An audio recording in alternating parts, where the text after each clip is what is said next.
बिस्मिल्लाहिर्रहमानिर्रहीम। My name is Khurram Shahzad. आज मैं एक नई वीडियो लेकर आया हूँ एफ सोल्यूशन। लोगों को इस चीज़ का नहीं पता कि एफ का सेटअप कैसे लगाते हैं, इसकी थ्योरी क्या है, इसके इक्विपमेंट कौन से हैं और कितनी बजट होना चाहिए। तो इसके लिए एक मैं नई वीडियो लेकर आया हूँ कि ये आपका सेटअप और किस तरह लगा सकते हैं, और इसके बारे में पहले मैंने पे ओवरव्यू दूंगा, थ्योरी है। तो इंशाल्लाह मैं आपको इसका फ़िज़िकल भी बताऊंगा किस तरह सेटअप लगाते हैं। तो अभी जो है मैं ओवरव्यू वीडियो दूंगा कि किस तरह ये सेटअप लगता है। अच्छा जी, हमारा ये कंटेंट है, इंट्रोडक्शन बता रहा हूँ इसमें। व्हाट इज़ एफ क्या है, डिफरेंट टाइप्स की ओल्टी क्या हैं, कौन सी लगती हैं, एफ इंस्टॉलेशन सेटअप कैसे लगता है, और वाई एफ क्यों ज़रूरत है। अच्छा, पहली स्लाइड पे आते हैं, इंट्रोडक्शन क्या है। अच्छा, इंट्रोडक्शन में ये है कि आपका जो है ओल्ड टी, जो मतलब ऑफिस होगा जहां आपने हेडन लगाना है, उस ओल्ड टी से लेकर आपकी प्रेमिसेस पर प्योर फाइबर जाएगी। और ये एक्टिव डिवाइस कोई नहीं यूज़ होगी इसके दरमियान, सिर्फ पैसिव ही होगी। और आपके कस्टमर जो प्रेमिसेस होगा वहाँ ओन टी लगेगी, वो फाइबर को जो फाइबर का सिग्नल जो होगा उसको इलेक्ट्रिकल सिग्नल में कन्वर्ट करके थ्रू कर देगा। एक ये सिंपल सा इंट्रोडक्शन है कि इसके बाद एफ है क्या। एफ को हम फाइबर टू दी होम कहते हैं, stand for fibre to the building भी कह सकते हैं, फाइबर टू दी आपका मतलब प्रीमिसेस भी होता है। तो इसमें ये कि जैसा कि मैंने बताया है कि आपका हेडन होगा जहां आपका ऑफिस होगा, वहां से ओल्ड टी से आपकी फाइबर निकलेगी, जिसे पोन कहते हैं, वहां से फाइबर निकलेगी और आपके प्रमिसेस तक प्योर फाइबर जाएगी। दरमियान में आप स्प्लिटर लगा सकते हैं। इसके अलावा आपने जिस तरह आपने बजट बनाया होगा, पावर बजट, वहाँ आपने डीसी या नैप लगाई होगी कि किस तरह आपने जो है वो थ्रू करना है कस्टमर प्रमिसेस को। तो ये मतलब एफ का एक छोटा सा जो है वो डेफिनेशन है, किस तरह आपका जो है वो सेटअप जो है वो एफ आप मतलब हेडन से लेकर आपने कस्टमर प्रमिसेस तक फाइबर लेके जानी है। अच्छा, अब मैंने बताया था कि मैंने आपको इक्विपमेंट का भी बताना है कि कौन कौन सी इक्विपमेंट लगती हैं इसमें। ये कि दो किस्म की, सबसे पहले इंटरनेट के लिए मस्ट है कि दो किस्म की ओल्टियाँ होती हैं जो आजकल टेक्नोलॉजी में यूज़ हो रही हैं। एक होती है जी पोन, दूसरी होती है ई पोन। अच्छा, जी पोन और ई पोन में मेन जो डिफरेंस है वो है giga bit passive optical network, और ई पोन जो है इंटरनेट पैसिव ऑप्टिकल नेटवर्क है। इनके दोनों के स्टैंड फॉर ये हैं। और जी पोन जो है वो आपके एक पोन से जो है 128 कस्टमर चल सकते हैं, और ई पोन में 64 कस्टमर चल सकते हैं। अच्छा, दूसरी चीज़ है कि जिस तरह ये मैंने दिखाया गया है कि ये एक ओल्टी भी मैंने दिखाई गई है जो ड्यूल पावर सप्लाई है, और ये टेलीकास्ट की ओल्टी है। और इसके अलावा इसमें अपलिंक 10G कार्ड भी सपोर्टेबल हैं।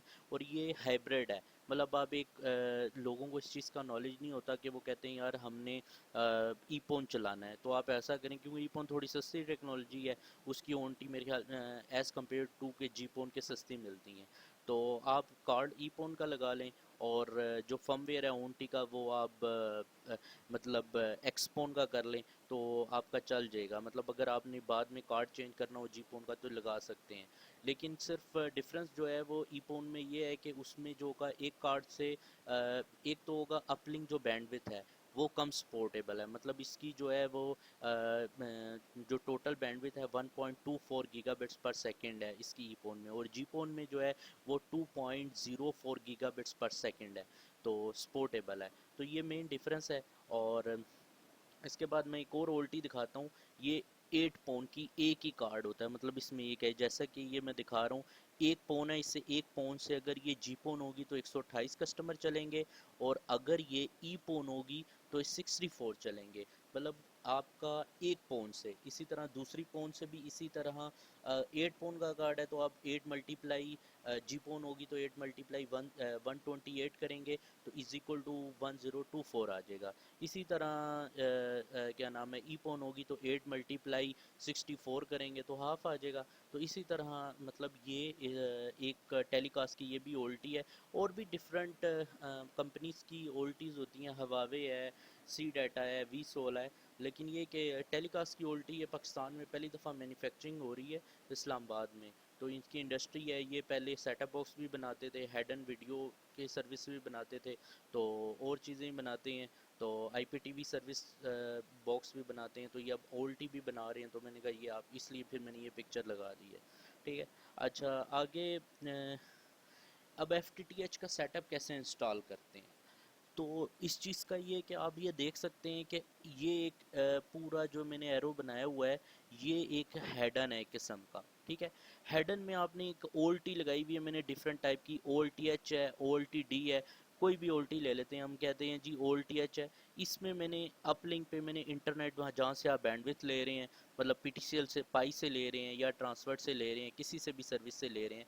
इसके बाद आपने IPTV का भी आपने हेडन लगाया होगा, जो आपके IP सर्विस होगी, वो आपने स्विच के थ्रू इनके अपलिंक पे दे देनी है, कोई भी VLAN डालकर। इसके बाद टेलीफोन है, NG है, वो भी आपने इसी तरह अपलिंक में दे देनी है। इसी तरह आपकी वीडियो सर्विस जो एनालॉग डिजिटल सर्विस होगी, वो भी आपने एडफा के ज़रिए वो प्रोवाइड कर देनी है स्विच के ज़रिए। ठीक है। अपलिंक पर आपने दे दी, मतलब इंटरनेट के लिए आपने फॉर एग्जांपल 100 VLAN रखी है, IPTV के लिए 200 रखी है, और NGN के लिए जो आपने IP रखे होंगे वो है, मतलब अपलिंक के लिए थ्रू कर दिए।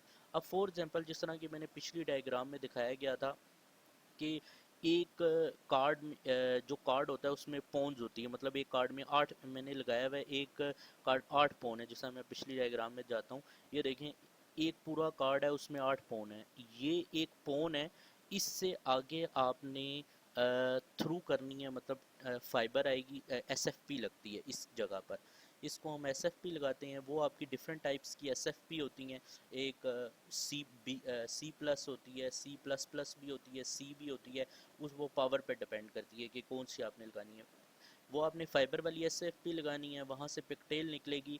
उसके बाद आपने पूरा पावर बजट बनाया होगा, मतलब फॉर एग्जांपल आपके कहते हैं जी एक एरिया है, उसकी 4 स्ट्रीट्स हैं, 4 स्ट्रीट्स में 16 मतलब 8 घर हैं या 16 घर हैं, तो आप पे डिपेंड करता है कि आपने किस तरह पावर बजट बनाया हुआ है। तो फॉर एग्जांपल मैं कहता हूँ जी 4 स्ट्रीट्स हैं, 4 स्ट्रीट्स में 8 घर हैं, तो आपने क्या किया, आगे 8 के स्प्लिटर लगा दिए। ठीक है। हर स्ट्रीट पर, और एक पौन से थ्रू कर लिया, और स्प्लिटर से आगे आपने 8 घरों में से जो है वो 1 इन होगी, 8 आउट होंगी, तो हर घर में ऑन टी चली जाएगी। ऑन टी जैसे ही जाएगी, आपने वहाँ आपकी उसी तरह एक टर्मिनेशन बॉक्स लगेगा, वहाँ से आपकी पिकटेल निकलेगी और ऑन टी में चली जाएगी, और ऑन टी से आपके वायरलेस पे या इंटरनेट जिस तरह भी आप यूज़ कर सकते हैं। तो ये एक छोटी सी डायग्राम थी, थोड़ा सा एक्सप्लेन किया कि किस तरह होता है। अच्छा जी, इसी तरह एक और ये डायग्राम है, इसी तरह OLT जिस तरह के मैंने ये बताया था कि ये एक हेडन लगेगा जहां आपकी ऑफिस है, OLT लगेगी। ये आपने अपलिंक लिया हुआ है थ्रू स्विच के ज़रिए, मतलब इंटरनेट लिया हुआ है, वीडियो सर्विस ली हुई है, इंटरनेट जहां से ले रहे हैं, ISP से, ट्रांसफर से ले रहे हैं, किससे भी ले रहे हैं। उसके बाद आपने जो आपने पावर बजट बनाया हुआ है उसके अगेंस्ट इसी तरह आपने स्प्लिटर लगाना है। स्प्लिटर से आगे आपके जितनी मतलब एक ऑन टी आ रही है, अब कस्टमर को चाहिए वीडियो सर्विस भी चाहिए, IPTV भी चाहिए और इंटरनेट भी चाहिए, तो उस तरह फिर आपने जो है वो ऑन टी इंस्टॉल, जो है तीनों सर्विसेज इंस्टॉल करेंगे ऑन टी पे VLAN के थ्रू, और आगे आप दे सकते हैं सर्विस। मतलब ये कि ये टोटल फाइबर पर है, मतलब है OLT से लेकर आपका ऑन टी तक टोटल फाइबर है। इसके अलावा जो है लोगों को ये चीज़ नॉलेज होती है, पावर बजट में बड़ा मुश्किल होता है कि जो कस्टमर प्रमिसेस पे है, हमारी दो किस्म की पावर होती हैं, एक होती है 1490, एक होती है 1550। 1490 जो है वो आपकी जो है -6 से लेकर ना -28 के दरमियान होनी चाहिए, -31 भी चल जाती है अगर SFP बेटर हो, अच्छी लगाई हो, OLT अच्छी कंडी पावर हो। और इसके अलावा आपकी 1550 जो होती है वो -8 से लेकर +2 तक होती है। ठीक है। ये आपकी पावर होनी चाहिए, तो आपकी जो है ना बेटर सर्विस होगी। आपने पावर बजट ऐसा बनाना है कि ये कस्टमर प्रेमिसेस पर इतनी पावर हो, ताकि आपकी बेटर सर्विस चल सके। आपने मतलब एक पूरी एरिया को कवर करना है, तो आपने किस तरह पावर बजट बनाना है ये आप पे डिपेंड करता है, लेकिन ये पावर आपने जहन में रखनी है। ठीक है। अच्छा, ये थी इंस्टॉलेशन पूरी। अच्छा, इसके बाद आता है कि हमें FTTH की क्यों ज़रूरत पड़ी। नंबर एक क्वेश्चन यही है कि फ़ाइबर जो है हमारे पास, मतलब हमारा काम तो चल रहा था, इंटरनेट चल रहा था, हमें क्या ज़रूरत पड़ी। तो लेकिन आजकल की ज़रूरत इसलिए पड़ी क्योंकि ये कि ये हाई डाटा रेट है, आजकल आपको पता है वीडियो 180 की आती है तो उसमें मतलब हमारी रुकती नहीं है, तो हाई डाटा रेट है। पहले जो होता था वो 2 MB 3 MB तक जाती थी, तो सर्विस ये कि रुकती थी वीडियो। और अब ये कि हमारे पास हम 100 MB भी ले लेते हैं, 1 GB बैंडविड्थ ले लेते हैं, 300 MB भी ले लेते हैं। आजकल तो बहुत सारे जो हैं वो पैकेजेस बनाए हुए हैं। अ, तो इसके अलावा इजी टू अपग्रेड है, मतलब ई पोन टू जी पोन आराम से हम जा सकते हैं। लॉन्ग डिस्टेंस है, 60 किलोमीटर है जी पोन। और इन नो इंटरफेरेंस है। जैसा कि पहले था वॉइस जो बैंड था उसमें हमारा बहुत ही कम डाटा रेट होता था। कॉपर आया, कॉपर में कुछ टाइम के बाद थोड़ा सा बेटर हुआ, लेकिन फिर भी उस इतनी अच्छी नहीं सर्विस थी। फिर ADSL आया, सिंक्रोनस डिजिटल सब्सक्राइबर लाइन, थोड़ा सा बेटर हुआ, 4 MB 8 MB इस तरह जाने लग गया। फिर एफ टी टी एक्स और ये है ये क्या, F T T x for example आपका जैसा हेडन से लेकर आपके डीसी तक, जी या फॉर एग्जांपल नैप तक आपकी फाइबर होती थी, और नैप से आगे या डीसी से आगे आपकी कॉपर होती थी। उसमें भी इतना रिलायबल नहीं है। लेकिन एफ जो है ये प्योर फाइबर है। इसमें ये कि कस्टमर जो ओल्टी से आपके ऑफिस से लेकर हेडन से लेकर आपके कस्टमर प्रेमिसेस तक प्योर फाइबर होती है, और इसमें ज़ीरो लॉसेस होती हैं। आपको पता ही है कि फाइबर का जो लॉस होता है 0.05 तक होता है। इस तरह मैंने आपको पावर पहले ही बता दी है। तो अ, ये थी हमारी जो है एफ का सेटअप कैसे इंस्टॉल होता है, इंट्रोडक्शन क्या था।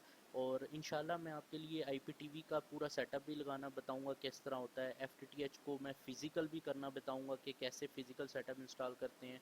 इसके अलावा मैं आपको डिजिटल DVB-C का भी बताऊंगा, डिजिटल वीडियो ब्रॉडकास्टिंग का भी बताऊंगा कि किस तरह डिजिटल हेडन लग सकता है। क्योंकि आजकल पैमरा ने जो है वो नोटिफिकेशन जारी कर दी है कि आप डिजिटल सर्विस पर शिफ्ट हों। तो इंशाल्लाह कोई क्वेश्चन हो तो मुझे बताइएगा, मेरी ईमेल पे कांटेक्ट कर लीजिएगा। ठीक है, थैंक यू।